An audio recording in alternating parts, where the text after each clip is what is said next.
नमस्कार साथियों, कैसे हैं आप सभी। आशा करता हूं कि आप स्वस्थ होंगे, सुखी होंगे और प्रसन्न होंगे। श्रीमद् भागवत गीता में आपका स्वागत है। हम यहाँ पे समझते हैं कि किस प्रकार से हम अपने आप की स्थिति, अपने आप का स्वास्थ्य, अपने आप का मन, अपने आपकी जो मर्यादा है या निर्णय है उसको किस तरीके से डिसाइड करते हैं। कौन डिसाइड करता है?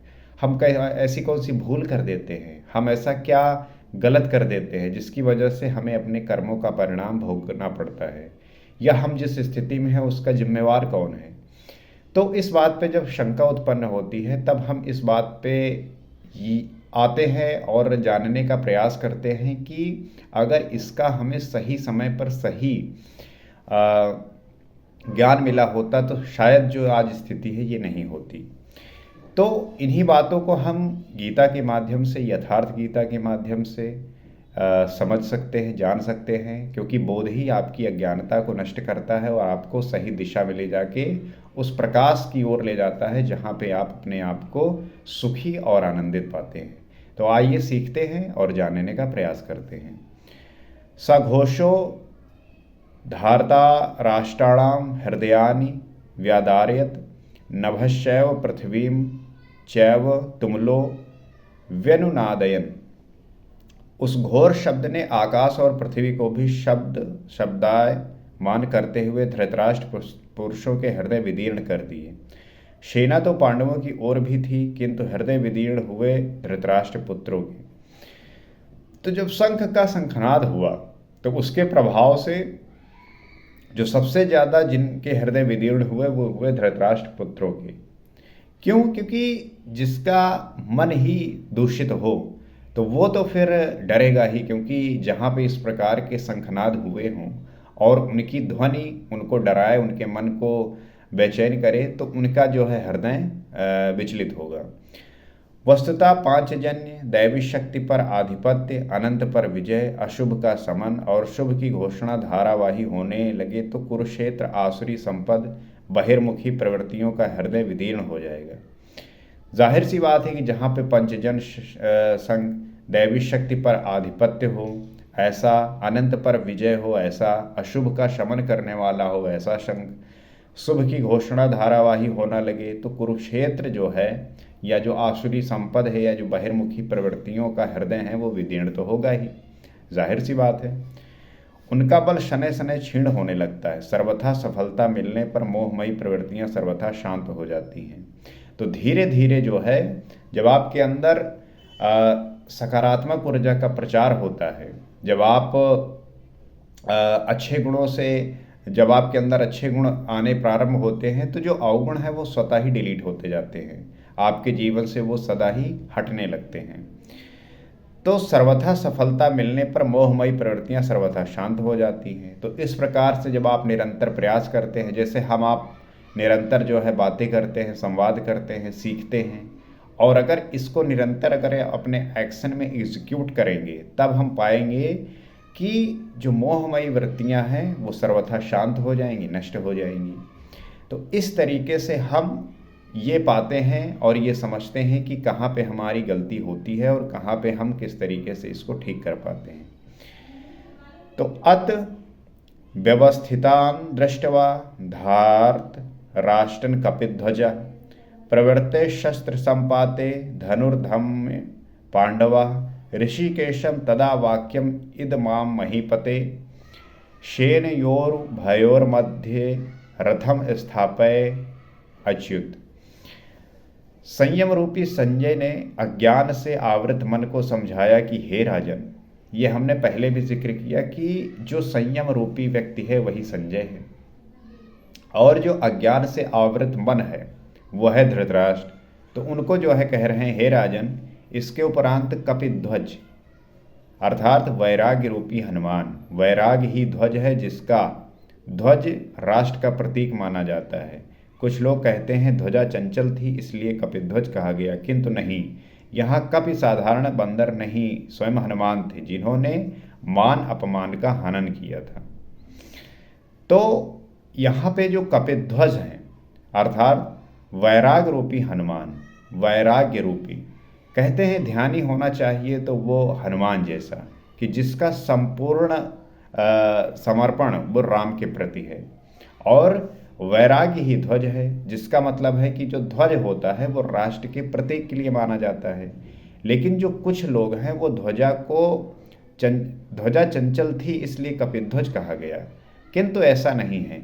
जो कपि हैं वो साधारण बंदर तो थे नहीं, वो स्वयं हनुमान थे, जिन्होंने मान और अपमान का हनन किया।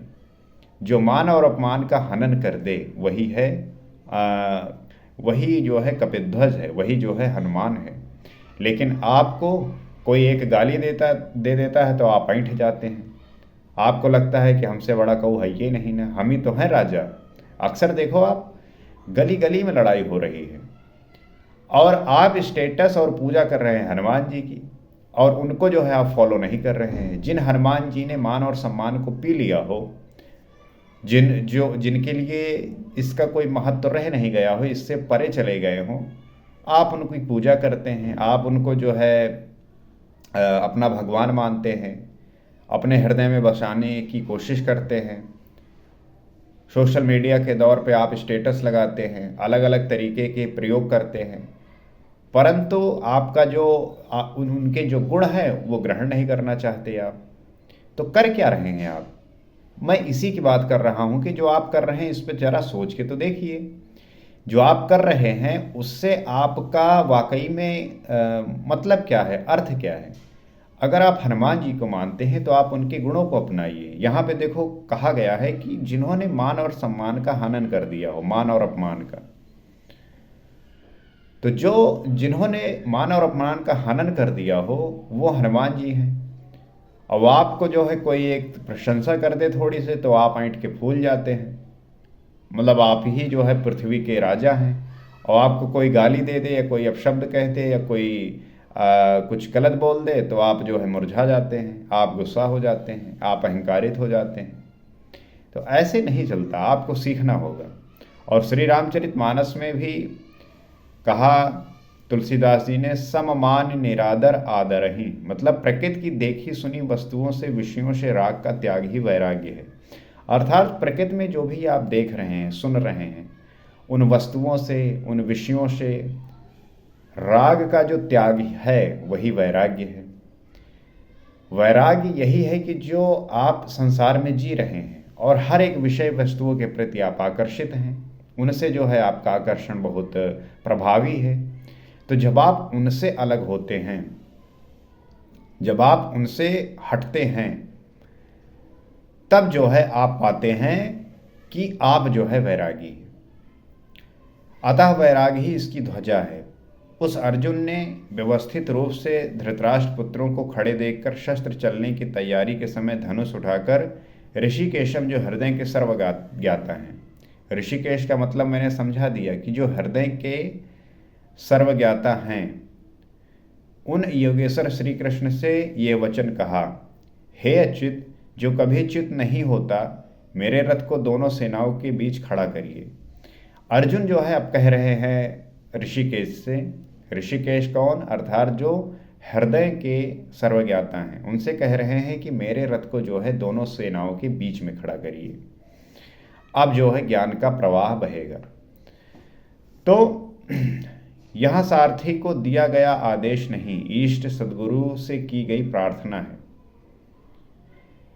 तो कोई भी जो शिष्य है, जो सीखने वाला है, वो गुरु को आदेश नहीं देता, जबकि प्रार्थना करता है कि हे प्रभु, मुझे वो दिशा दिखाइए, वो मुझे रास्ता बताइए, जिससे मेरा जो है मार्ग प्रशस्त हो, आगे बढ़े, और मैं जीवन में उसको आगे ले चलते हुए वो स्थिति पाऊँ जहाँ पे मेरा सारा अज्ञान, सारा जो अंधकार है वो मिट सके।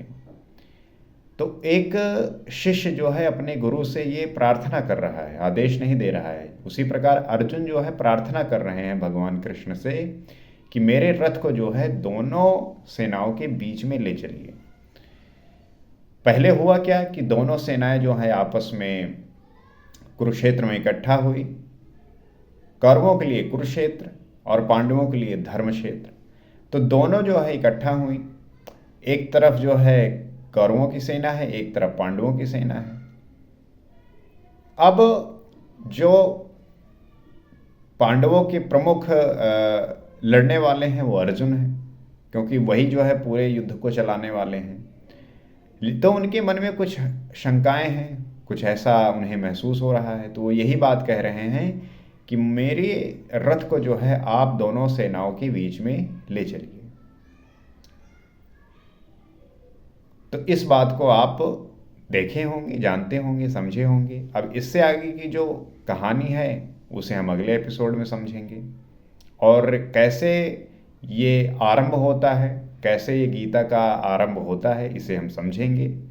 और पूरी जानकारी के साथ, पूरे नॉलेज के साथ, पूरे डिटेलिंग के साथ इसे हम जानने का प्रयास करेंगे, ताकि आपके मन में किसी भी तरीके का जो है संदेश ना बचे।